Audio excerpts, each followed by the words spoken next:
मामले में सुनवाई। और सीधे हम रुख करते हैं न्यूज रूम का। मेरे सहयोगी अमित शुक्ला हमारे साथ जुड़ रहे हैं। अमित, क्या जानकारी आपको मिल पा रही है और क्या यह माना जाए अब ये पूरा मामला सुप्रीम कोर्ट की चौखट तक आ पहुंचा है?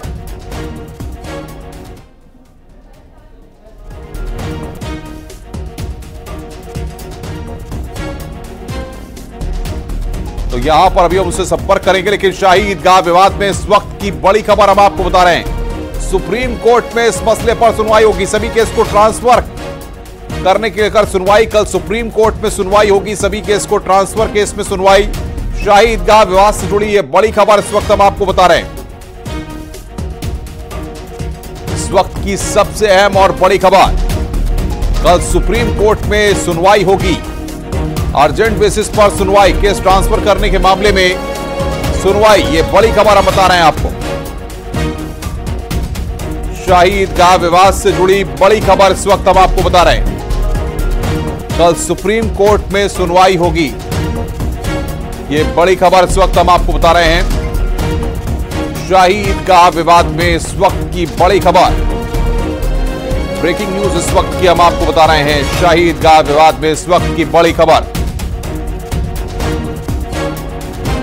और सीधे एक बार फिर न्यूज रूम का रुख करते हैं। अमित शुक्ला हमारे साथ लगातार न्यूज रूम से बने हुए। अमित, क्या अपडेट मिल पा रहा है आपको और क्या ये माना जाए आज जिस तरीके से इलाहाबाद हाई कोर्ट का फैसला आया है, अब इसको लेकर के पूरा मामला सुप्रीम कोर्ट की चौखट पर आ पहुंचा है? क्योंकि मुस्लिम पक्ष की तरफ से आज हाईकोर्ट में बात कही गई थी कि हमें वक्त मिलना चाहिए इस फैसले के खिलाफ आगे अपील करने के लिए, और हाईकोर्ट ने कहा था कि आपके पास वक्त भी है और विकल्प भी है, तो बहुत स्वाभाविक था कि मुस्लिम पक्ष इस फैसले के खिलाफ सुप्रीम कोर्ट का रुख करे, और वही हो रहा है। चूंकि 26 मई के आदेश के खिलाफ कल सुप्रीम कोर्ट में सुनवाई होनी थी, ऐसे में मुस्लिम पक्ष के पास यह विकल्प था कि उसी सुनवाई के दौरान वो इस एप्लीकेशन को भी अटैच कर दे, और मुस्लिम पक्ष ने वही तैयारी की है। कोशिश यही होगी कि सर्वे पर रोक लगाने वाली जो उनकी तरफ से याचिका है उस पर सुनवाई के बाद उनको राहत मिल जाए, सर्वे ना हो, यह मुस्लिम पक्ष की तरफ से कवायद और कोशिश की जाएगी।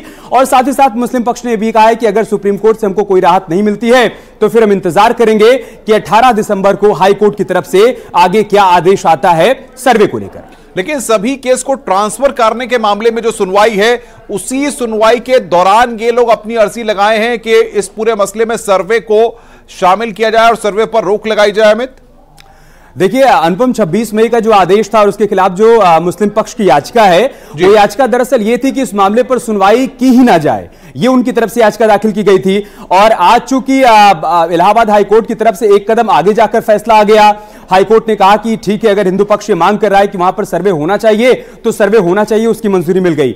तो कुल मिलाकर मुस्लिम पक्ष तो ये उम्मीद लगाए बैठा था कि हमें सुप्रीम कोर्ट में राहत मिलेगी और सुनवाई पर ही रोक लग जाएगी, लेकिन उससे पहले उनके लिए एक बड़ा सेटबैक आज जिस तरीके से इलाहाबाद हाईकोर्ट ने फैसला दिया, तो अब मुस्लिम पक्ष को दरअसल यहां पर दोहरी लड़ाई लड़नी है।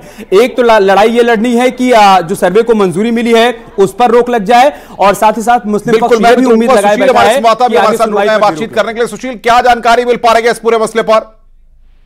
जी देखिए, साफ तौर से सुप्रीम कोर्ट में पहले से ही याचिका ये लंबित है, जिसमें ईदगाह कमेटी की तरफ से जो तमाम याचिकाएं दाखिल की गई थी, जिसमें हाईकोर्ट ने आदेश जारी करते हुए कहा था कि जो श्री कृष्ण जन्मभूमि से संबंधित मामले थे वो हाईकोर्ट उस मामले पर सुनवाई करेगा। हालांकि इस पूरे मामले में जो हाईकोर्ट का आदेश था उसको फिलहाल मुस्लिम पक्ष की तरफ से सुप्रीम कोर्ट में चुनौती दी गई थी। कल इस पूरे मामले में संभवतः सुप्रीम कोर्ट सुनवाई कर सकता है, लेकिन ये माना जा रहा है कि चूंकि मामला कृष्ण जन्मभूमि से ही जुड़ा हुआ है और हाईकोर्ट ने आज इस पूरे मामले में, जैसा अमित बता भी रहे थे, कि एक कदम आगे बढ़कर एक आदेश जारी किया है और ये कहा है कि जो शाही मस्जिद है उसकी जांच के लिए एक कोर्ट कमिश्नर की नियुक्ति की जाए।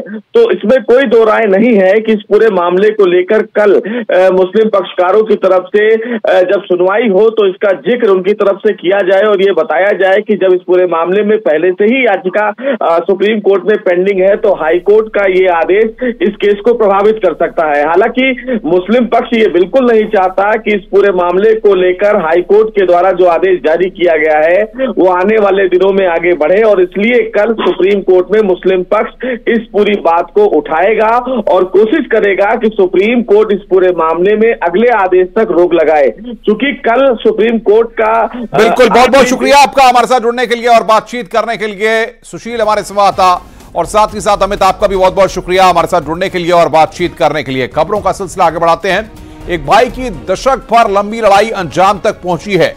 एक मासूम बेटी की इज्जत से खिलवाड़ करने वाले एक दरिंदे को उसके गुनाहों की सजा का वक्त आ पहुंचा है। सोनभद्र की दुद्दी विधानसभा से बीजेपी विधायक रामदुलार को एमपी एमएलए कोर्ट ने नाबालिग से रेप के मामले में दोषी करार दे दिया है। पीड़ित परिवार के लिए एक बेहद कठिन और लंबा संघर्ष रहा, लेकिन अपने हौसले और हिम्मत के बल पर उन्होंने इस लड़ाई को अंजाम तक पहुंचाया है। विधायक रामदुलार का पूरा काला चिट्ठा आइए इस रिपोर्ट के जरिए हम आपको दिखाते हैं।